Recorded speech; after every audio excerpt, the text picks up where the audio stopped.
Thank you for the work that you do each and every day. Thank you for your commitment to our communities. Thank you for this opportunity just to provide a few remarks to you this afternoon, and then really get to the most exciting part of the afternoon to introduce our keynote, Ms. Nikki Silvestri. I want to say that on behalf of Premier Blue Cross, we are very proud and delighted to support the work of Healthy Gen and look forward to a continued partnership, Melanie. This is just the beginning. We're going to do some good stuff together. And I do want to also let you know that I really appreciated the opportunity. Many of us in the room participated in a think tank earlier this week. We spent hours kind of unpacking norms and social conditions that really could, if we shift them in the right way, lead to more health equity. And so it was such a provocative and inspiring conversation, and I felt so privileged to sit amongst many brilliant minds and dedicated people in the room. So I applaud all of you, again, for the work that you do.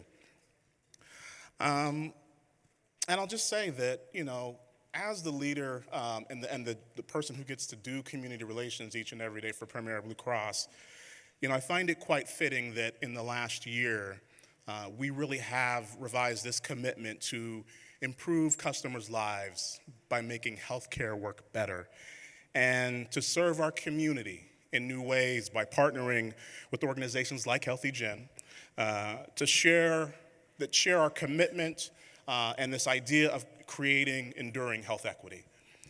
And again, as the largest health plan, we have been very privileged. Let me be clear that every year for the last few years, we have had the opportunity to serve over 2 million people across Washington, Alaska, individuals, families, employer groups, many individuals who want and need to make healthcare simple and easy to understand, get healthcare that they really want and need.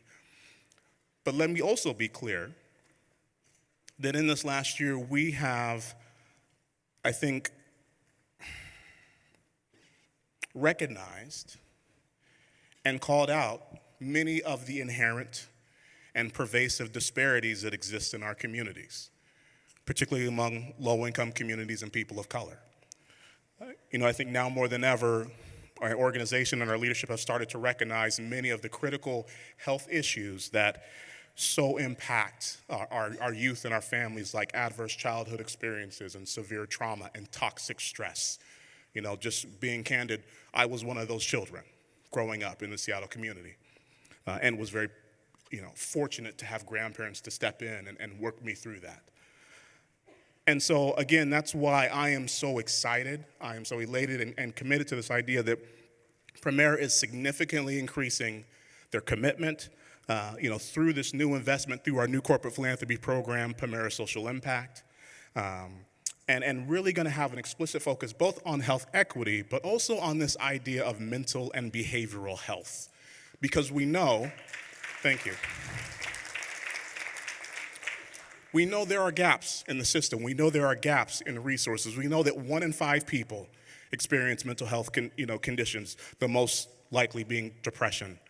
We know that many people, are hospitalized, and behavioral health is one of those conditions that is the third most likely to cause hospitalization. So we know that there is a critical need. We know there are many ways we need to meet it, and it's not just about treatment. It's not just about clinical support. It's not just about a pill. It's about getting to those social conditions and social determinants of health that wrap around behavioral health that we want to treat and support, and hopefully do that in partnership with all of you.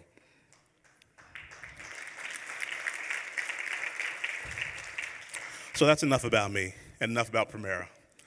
I do want to move on to introducing our keynote speaker, Nikki Silvestri. And I will tell you, I was privileged to spend just a few moments earlier this week and today with Nikki. And just to tease her a little bit, aside from being someone who actually is famous, probably so much so that I probably want to be part of her entourage and make it out to Oakland in a little bit.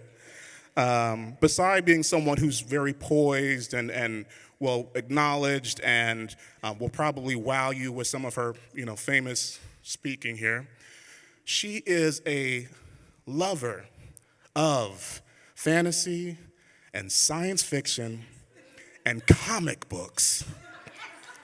Yeah, you better, yes, say it, cheer, applaud, yes.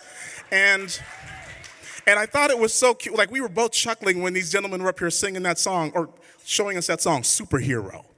Because we shared a little bit of time talking about one of the most iconic pop culture superheroes that we love and appreciate, the Batman. And I don't know if it's because that man has been through some trauma himself.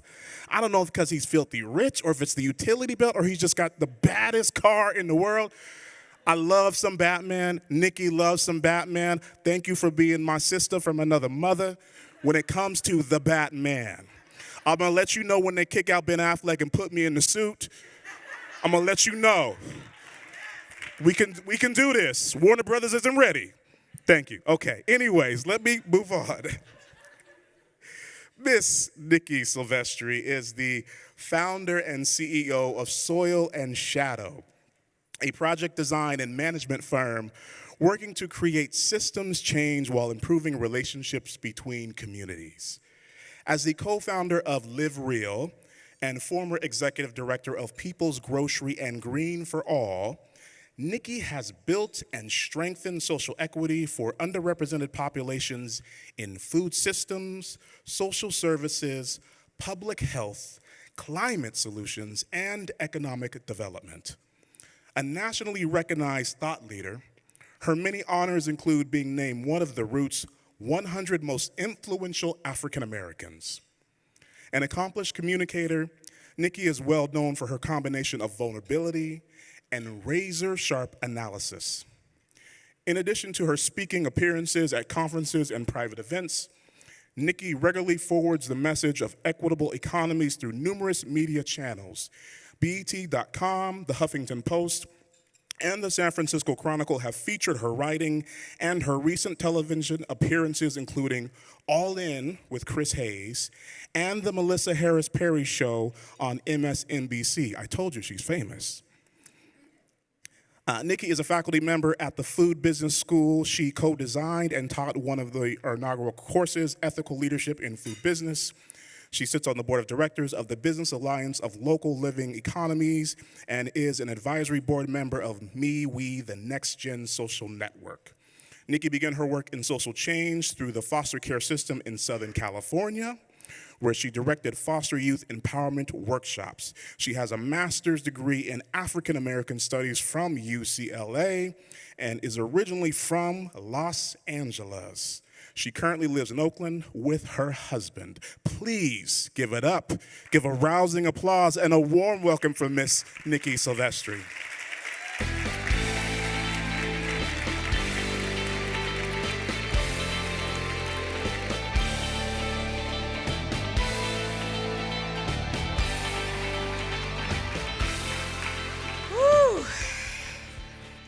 Man, that is an intro.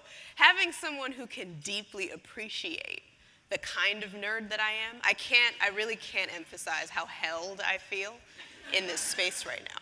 Because if he can be Batman, I can be Robin, because Robin is a unisex name. And who says Robin can't be a girl? I ain't be no Batgirl, I'm gonna be Robin. Okay? So thank you for having me. It's already been an incredible experience to be here. Being able to attend the workshops, being able to see all of you in action, being able to feel and experience how diverse this room is, it's not something to be taken for granted. I go to so many conferences that struggle to have people of color in the room and struggle to have a diversity of opinions and experiences. And there's something about the health field where if you do it right, if you just throw a stone and start talking about health equity, the possibility for getting this level of diversity in the room is real. So I just want to thank each and every one of you for being here and for offering to me what you've offered to me since I've been here. So health equity, the concept of health equity. When I first learned about it, the definition that I learned was the highest amount of health for all people. And I really sat with that and I thought about it. And I'm going to tell a little bit of my story over the course of my career. But there's a way that now I think about health equity as creating the conditions conducive to life. And I learned that definition from biomimicry, which is the study of how we can mimic what nature offers us because nature tends to do things better. And one of the reasons I think about health equity that way is because that's also the definition of fertility. And a lot of my work focuses on soil now and soil health. So soil fertility is something I think about a lot. That's where my other nerd side goes. So science fiction nerd over here, microbe nerd over here. Do not get into a long conversation with me. It's at your peril, because I will break it down and go from Batman to your gut microbiome. So just be prepared. But there's a way that looking at the conditions conducive to life and fertility as a very different way to look at health. Because fertility is about mixing a bunch of different things together and increasing the complexity of relationships. And that's all. Because if you have complex relationships, you can have pathogens, you can have good bacteria. You can have not the amount of carbon in the soil that you need. You can have not the amount of sunlight that you need. You can have an abundance of water. But if all of those things are working in relationship to one another, they will figure it out. Because that's what diverse ecosystems do. We figure it out. Our bodies are diverse ecosystems that can figure it out, given the right conditions. Our social systems can figure it out, given the right conditions, given the right complexity of relationships. So I wanted to tell a bit of a story about my soil, where the diversity and the complexity in my relationships comes from, and why I do this work. Starting off, baby Nikki, 1980s Los Angeles, in the middle of the gang wars, when 15,000 young black men were killing each other. That's one part of the story of Los Angeles when I was born. Another part of the story of Los Angeles when I was born was hip hop and cultural expression that mirrored cultural expression that was the fierce, prideful, straight to the heart mirror to the trauma that our community was experiencing. Something worthy of pride. And in my personal story, a very loving family, incredibly, incredibly loving family. And health equity was something that was a big deal in my house. I didn't know that's what it was, but I had that experience. My grandmother, the two questions she would ask whenever we went to visit her, how are you? And how are your bowels? Just straight up. You walk in the door, she would hand me a glass of prune juice. Because if I had a bowel movement while I was visiting her, she would be satisfied that I was healthy. Now, knowing what I know about the gut microbiome, I'm like, Nana was on some real shit, okay? She understood that gut inflammation was the source of all disease. She couldn't have said that in a sentence, but she knew, have a bowel movement over my house, I'm taking care of your body. So I had good food, and I had really good habits instilled. We used to call my dad the enemy of sugar. He was the sugar enemy, because we would beg for the Raisin Bran with the sugar crystals on it, because that's what you want when you're a kid. And he would get us that nasty, like, plain Raisin Bran. It's just a raisin. It's not enough sugar in the Can we get Cocoa Puffs? Kix, Dad, Kix. Kix is not even that sugary. Nah, he wasn't going for it. And then my mom didn't really mix foods together, you feel me? She would make a protein, a grain, and a vegetable. And that would be dinner. Didn't know that was just macrobiotic cooking, just didn't know that. So that was my upbringing when it comes to health. And then I started asking questions about why. Why were they so hardcore when it comes to food? Well, Nikki, you know how your grandfather has his feet wrapped and how he just went into the hospital? Yeah, I do. You know how your great uncle just got his toe amputated? Yeah, I do. And you know how your great aunt is in a wheelchair because she's had both legs amputated and an arm amputated? Yeah. All of that is because of diabetes. Oh, diabetes can do all that? Yeah. And you know what's related to diabetes? Sugar. So when you talk about the Raisin Bran with the sugar crystals on it, think about your great aunt in the wheelchair as a triple amputee. Just be conscious of how much sugar you're putting into your body, and also know that as Black people, we deal with this a bit more than other people do. I'm like 5. Right? Getting this speech. So when we talk about health equity and getting it young, my folks didn't play. And they really let me know what was going on. Health equity from a physical standpoint, right, when it comes to the body and health. Health equity when it comes to the social determinants of health. I also grew up with older foster brothers. They moved out of our home when I was 6. That became one group home, that became 2 group homes, that became a foster family agency, which is what my parents are still doing to this day.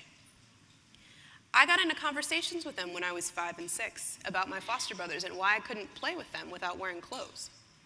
Because I was that kind of kid. I didn't really like clothes. Why? They're confining. Nakedness. That is a natural state. That's how it should be. Wasn't allowed to be naked around my foster brothers. They were teenagers. And at some point, Mom and Dad sat me down and said, people have hurt them, and it's possible that they could hurt you. But they're my brothers, right? They love me, don't they? Of course they love you. But sometimes when people are hurt, they hurt other people. It doesn't make them bad. It just means that we have certain rules with the way that we interact with them so that you stay safe and so that they stay loved. I'm 6 years old getting this from my parents. The level of nuance and complexity to try to explain sexual abuse to a 6-year-old and to do it that clearly, that hurt people, and that there are no bad people. There's just bad things, and that what we need to do is have boundaries to make sure that all people can be loved and held. That's profound. So when I talk about the soil that I came up in, the complexity of relationships between microbes in my gut and sugar and diabetes and diet-related disease in African Americans, and the foster system and the fact that Black and brown children get taken more often than white children, and that hurt people, and that there's no such thing as a bad person, just bad actions. That's the soil that I was born into, which led to what I ended up doing as a career. I entered the bigger world of health equity working in food systems. When I was the executive director of People's Grocery, that was in West Oakland, California. And West Oakland was a community that has 30,000 people in it, 50-something odd liquor stores, no full-service grocery stores, that whole song and dance. Many, many communities in the United States like that. Now that I work a lot more in soil, I'm seeing how rural communities are even worse off in a lot of instances. So, food insecurity was a very big deal for me. And that's where I learned about the social determinants of health. I had never heard that phrase before. I started working in food systems. Because you start in one place when you start talking about health, and then everything else happens, right? You're like, I'm working on food, and then families are like, sure. But housing and education, and the black mold on my walls, and my doctor won't talk to me right, and my kid's in jail. And I'm like, I got this kale.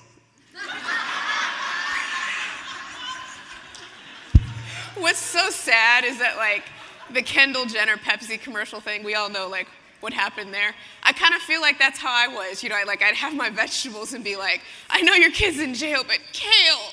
And just, like, would try. I was trying so hard. But at some point, after learning about the social determinants of health, I stopped seeing division. And that's when burnout really started to hit me. Because my husband and I were just starting a journey to try to get pregnant. And I was reading things like a black woman with a PhD has a higher infant mortality rate than a white woman with a high school diploma.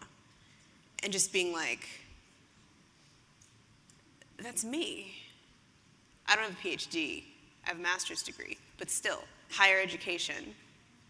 And I would have a higher infant mortality rate than some of the people I'm working with in rural America?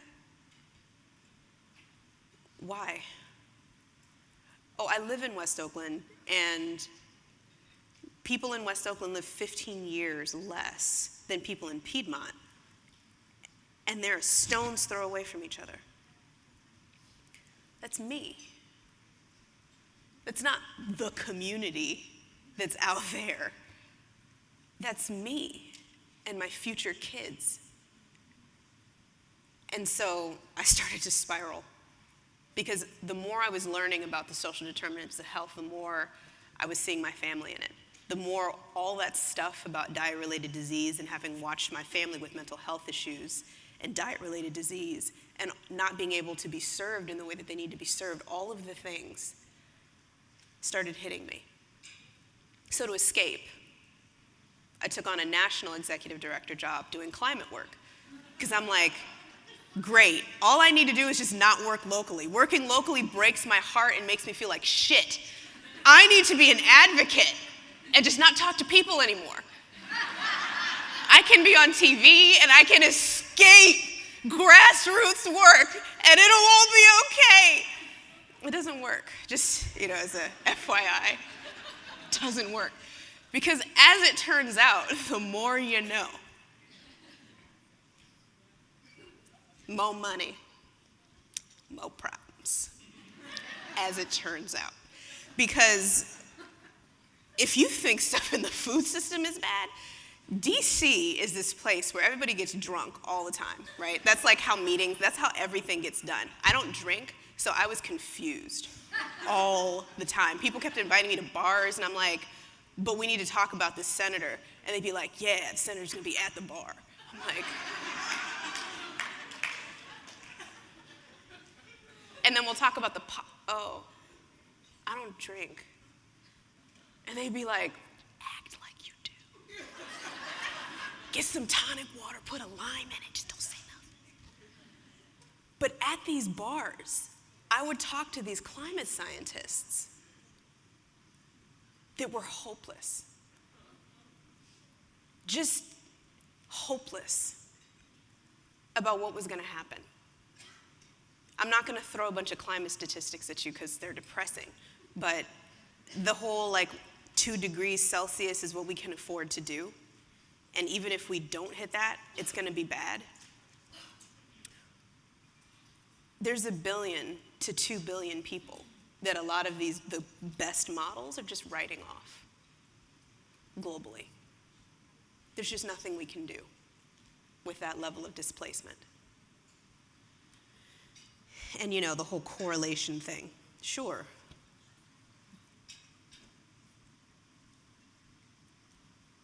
I wasn't comfortable writing off 1 billion to 2 billion people, because that was my family.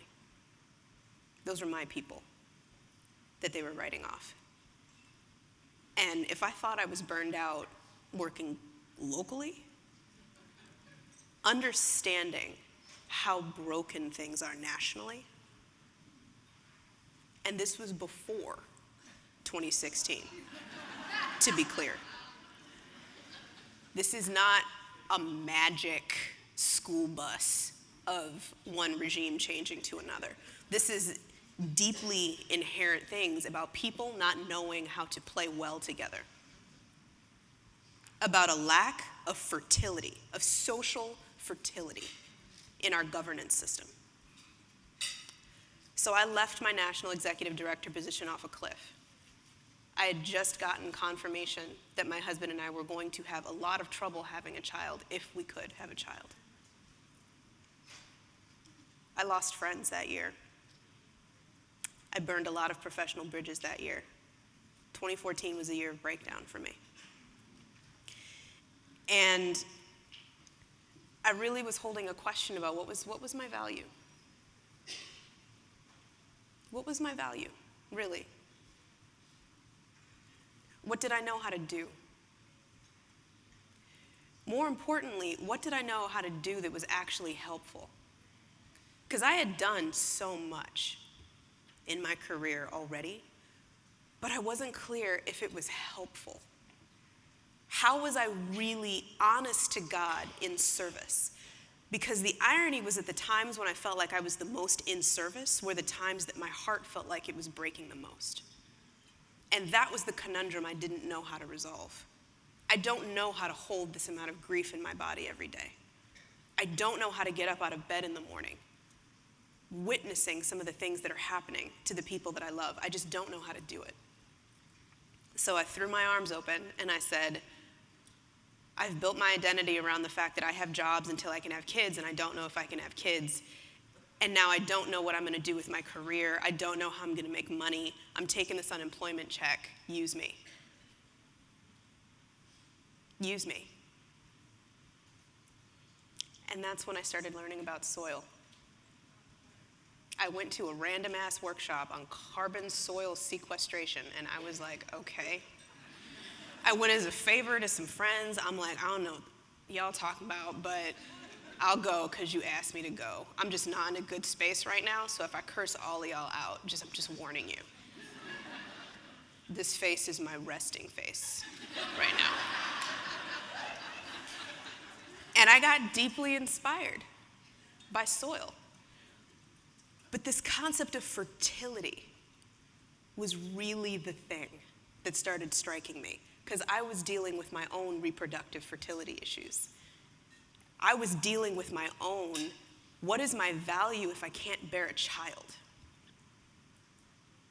If I can't bear my husband's children, what is my value? Am I fertile? Can I create anything if I can't create that fundamental thing? But fertility is not the same as the definition of health that I learned. Fertility is the conditions conducive to life, and anything can be fertile. Anything can be fertile. Creation is not limited to one type of creation. Creation is everything. And the cycle of creation, sustaining, and destruction is the cycle of life. So I learned to hold my own fertility as nonlinear and to see the small things that I created every day and the things that I destroyed every day and the things that I sustained every day. I was learning how to see ecosystems as not this linear process toward health. What the hell is a healthy ecosystem? Like, we're human. We're never going to have a healthy ecosystem. We're animals who destroy. We can, however, have harmony with the cycle of creation, sustaining, and destruction. We can have sophisticated conversations about how to manage resources for the health of all. We can do that. So now when I talk about systems change, and now when I do my work, when it comes to soil and soil fertility, it's about social fertility and making sure that I go into places and I'm like, who's talking to who behind whose back, and how y'all deal with power, and who doesn't like who. I don't need to know what you're doing, because good initiatives are everywhere. The reason good initiatives don't work is because people don't know how to play well together in groups. I am key culprit. Okay? When my resting face was, when I tell you I lost friends, I burned professional bridges, almost lost my marriage, I've been on the edge of complete collapse. I know what it's like to be up against a wall and not want to listen and to be defensive and to not be able to take any criticism. I know what that feels like. So when I talk to people, when I go into systems and I'm talking about health equity and I'm talking about fertility, systemic and social fertility, whether it be about ecosystems or climate change or food systems or anything, it's not community and practitioner. It's, I didn't know how to get out of bed in the morning because I didn't know how to handle grief. And my entire last 2 years have been an intense workshop on how to transform grief into praise of the things that I love. And you can do that too. you can have everything stripped away from you and come out the other side completely different and still whole. It's possible. And at our best, as health equity practitioners, that's what we do. My story is not unique. Everyone in this room has private pain that we carry. We all have grief. We've all been up against a wall and have had to walk through to the other side. And at our best, we can look at the people we interact with, the people we work with, and reach out a hand and say, baby, I've been there. I may be there right now. This may be my resting face. And that's going to make this meeting even better, because no matter what comes out of your mouth right now, I'm not going to judge you. I don't have any right to judge you. I am here to be a witness to you and to hold that you are whole no matter what you are going through, no matter what choices you're making.